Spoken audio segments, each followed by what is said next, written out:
Today I'd like to do an extended reflection on the movie Frozen 2. And so just to let you know, no major spoilers, so you can just kind of sit back, relax, and enjoy the show.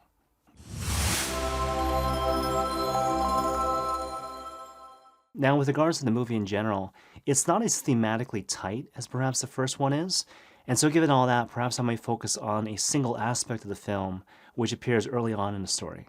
And so as a bit of background, Queen Elsa is living happily with her sister Anna and their sort of group of friends when all of a sudden she feels herself being beckoned by this mysterious lyrical voice which apparently she alone can hear. And this early tension in the film gives rise to what is arguably the best song in the entire film, called Into the Unknown. And so what I'd like to do for the remainder of this reflection is kind of focus on that particular song, and in particular how that song reveals to us important principles when it comes to discerning God's will for our lives. So to kind of kick things off here, one of the more striking details of this particular song is that it reveals early on that Queen Elsa is not simply resistant to this mysterious voice which beckons to her heart, she's also slightly annoyed. And so, for example, you hear an increasing sense of sharpness in her voice whenever she says such lines like, "If I hear you, which I don't, and if I heard you, which I won't." And again, this speaks to this palatable sense of tension which arises early in her heart whenever she feels this invitation to go beyond herself and beyond her immediately comfortable circumstances. Now, from a theological perspective, perhaps we must suggest that this early tension in the song is reflected in this really famous passage from the Gospel of Matthew, chapter 6, in which Jesus very famously says, "You cannot serve two masters." And in particular, you might recall how he says, "You will either hate the one and love the other, or you will be devoted to one and despise the other. You cannot love both God and mammon." Now, it's an important point of interpretation that the word that's rendered here as mammon doesn't simply mean money or even love of money. What it means in particular is something like anything less than God. And so given all that, the general principle that's being articulated here, again in the context of this very famous passage in the Gospel of Matthew chapter 6, is not simply that we should avoid being attached to the classical substitutes for God, things like wealth, pleasure, power, or honor. But it is also to be mindful of the fact that we should never become attached to anything less than the reality of God, lest we come to be annoyed by or even come to despise the things of God or even God himself. To illustrate the point, think back to that really famous story in the Gospel of Matthew chapter 22, which is more commonly known as the parable of the wedding feast. And so as you might recall, in the context of that particular story, various townsfolk are invited to attend the wedding of the son of a king. But surprisingly, basically everyone refuses to go. And so most people basically just give excuses. So one guy says, "I have a new farm." Another guy says, "I have a new set of oxen." Another person says, "I've just been newly married." So they give excuses based on pre-existing worldly concerns. But of course, the most shocking part of the story is that some of the people don't simply reject the invitation to attend the wedding. They actually grab the messengers, treat them poorly, and then actually kill them. And the whole point of the story, in a certain sense, even though it might sound kind of strange, is that sometimes we can get so caught up in our selfish plans and ambitions that we come to resent the invitation of the Lord to do something else, even if that something else is something greater than the thing we were already in the midst of doing. But you see, going back to the song Into the Unknown, there's a certain kind of parallel going on here. And so Elsa basically exposes the latent egotism of our hearts, which subtly resists the Lord's invitations under the guise that we're simply trying to be responsible or otherwise observe social niceties. And so basically what she says is this: "There's 1,000 reasons I should go about my day and ignore your whispers, which I wish would go away." But you see, the particular phrasing of that line is especially significant for our purposes, because it reveals to us that the nature of Elsa's excuse is not so much that she's involved in all sorts of evil and nefarious activity, but rather that she is completely caught up in all sorts of quote-unquote good things. And so, for example, she says, "Everyone I've ever loved is here within these walls." And on top of that, she says, "I've had my adventure. I don't need something new." Now, for me anyways, this particular episode is reminiscent of this really famous expression by the 19th century philosopher Voltaire, who once said that the enemy of the best is not so much the worst. The enemy of the best, rather, is the good. And you see, the whole point for our purposes is that a temptation that the devil will often use with great success, especially when it comes to people of goodwill, is to convince people to not so much do overt or egregious forms of evil or wickedness, like punching someone in the face, but rather it's to waste their precious amounts of time and energy on things which go nowhere, unlike the lesser good, such that they have basically no time and energy left for the things of God. And so, given all that, the whole idea here is that if you want to stay self possessed, if you want to live a life of integrity, you need to learn to say no to all sorts of competing goods, to say no to all sorts of lesser goods, to keep yourself focused on those few things the Lord wants you to do carefully and well. Now, going back to the song, despite her initial self-delusions, Elsa, to her credit, eventually musters up the courage to face the fact that the reason why she's so reluctant to even listen to this mysterious voice which beckons to her heart is not because it's inherently annoying or because it poses an objective threat to her sense of well-being, but rather because she's afraid. And as such, she confesses to this mysterious voice in this moment of tremendous honesty, I'm afraid of what I'm risking if I follow you. But you see, if we hold that thought now and we go back again to the parable of the wedding feast, perhaps I might see that the reason why the townsfolk collectively are so reluctant to drop everything and accept the king's generous invitation to go to the wedding feast of his son is because they basically conceded to a lie. In other words, they've basically bought into the cultural fiction that their self-worth is intrinsically tied to the sum total of their gifts and talents or possessions, or perhaps even their sins, failures, and weaknesses, as opposed to the sum total of their Father's love for them and their real capacity to become an image of his only beloved Son, as we hear very famously in the words of St. Pope John Paul II.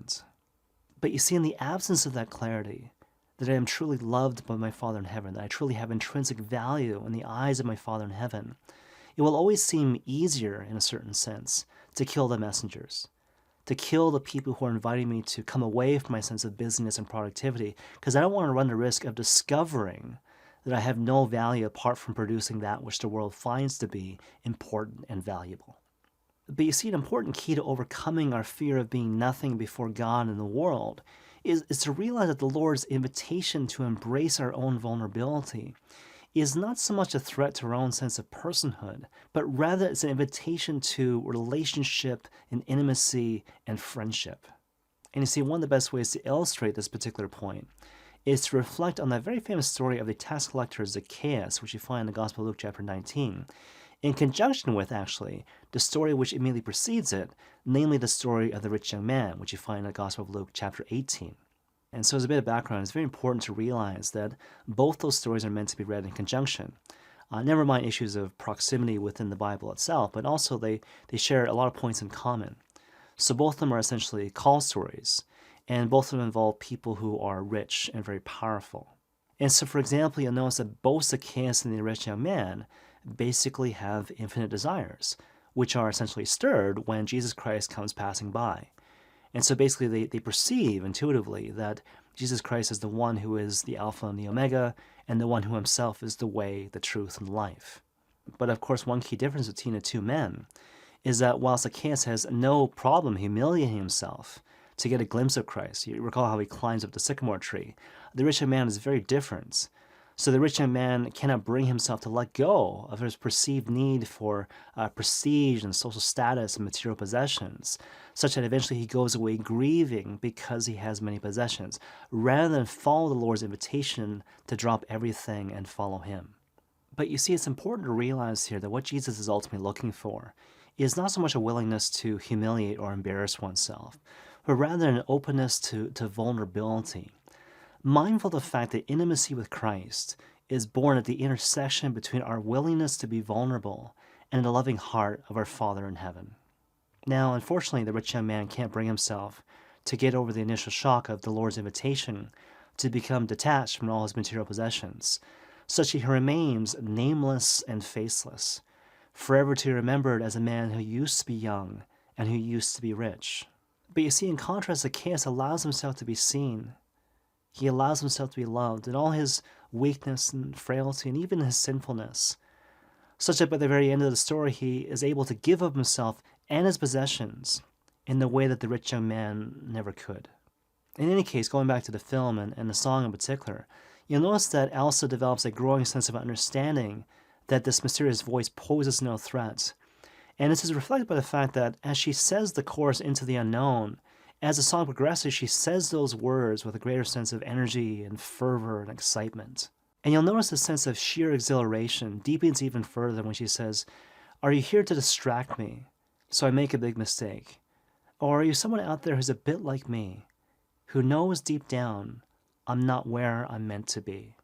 And in fact, it's no coincidence that the song reaches this musical peak when Elsa finally belts out the line, "Don't you know there's a part of me that longs to go into the unknown?" And you see, this speaks to the fact that Elsa finally comes to the realization that this fear she has, again, this fear of becoming vulnerable before this mysterious voice which invites her to go beyond herself, is actually consistent with her deepest desire to do precisely that. But you see, this whole episode speaks to the fact that we're often tempted to basically settle. In other words, to buy into the lies and deceptions of this world, that we're simply finite beings with finite desires that can simply be satisfied by finite things. Things like, again, wealth, pleasure, power, and honor. Whereas the reality, of course, is that an undue attachment to any of these four things will always leave us feeling empty and sad, despite perhaps a few initial thrills. Now, as a Christian people, we're obviously called to resist this recurring temptation. Specifically, we're reminding ourselves constantly that we are truly children of our Father in heaven, with infinite desires, which can only be satisfied by bringing ourselves into right relationship with an infinite God. And you see, what this means for us, practically speaking, is that we need to really get in the habit of really putting God first in all things, moment to moment, in terms of actually every time giving Him everything and holding back nothing. In any case, by the conclusion of the song Into the Unknown, Elsa clearly demonstrates that she's developing a much more mature understanding of the spiritual life, such that the final verses of the song are practically spilling out of her. She says things like, "Are you out there? Do you know me? Can you feel me? Can you show me?" And in fact, the sheer force of her now beautiful and adventurous spirit is reflected by the fact that she now mimics, in her own voice, the various sounds and rhythms of this mysterious invitation, before finally crying out with every fiber of her being, "Where are you going? Don't leave me. How do I follow you into the unknown?" And for me, it reminds me of this really famous passage in the first book of Kings, chapter 19, where the older prophet Elijah is claiming his successor, this younger man, Elisha. And so, as you might recall, in the context of that particular story, Elijah throws his mantle over Elisha, thereby claiming him as his prophetic successor and saying to him, "This is your vocation. This is the direction that God wants you to go." In response to which, Elisha is not hesitant, but instead he kills his oxen, the source of his wealth, and he basically runs in the direction that God wants him to run. In any case, to bring it all together, the concluding point here in a certain sense is to actually suggest that whenever God makes it abundantly clear that there's something He wants you to do for Him in this life, whether in the context of your vocation in general or even within a particular circumstance in life, don't hesitate and don't hold back, but instead have the courage and the wherewithal to actually run in the direction that God wants you to run. Mindful of the fact that when you do so, you actually allow yourself the possibility of experiencing that which St. Paul talks about in 1 Corinthians chapter 2, where he says very famously that no eye has seen, no ear has heard, nor has the human heart even conceived what God has prepared for those who love Him. And may God bless you all.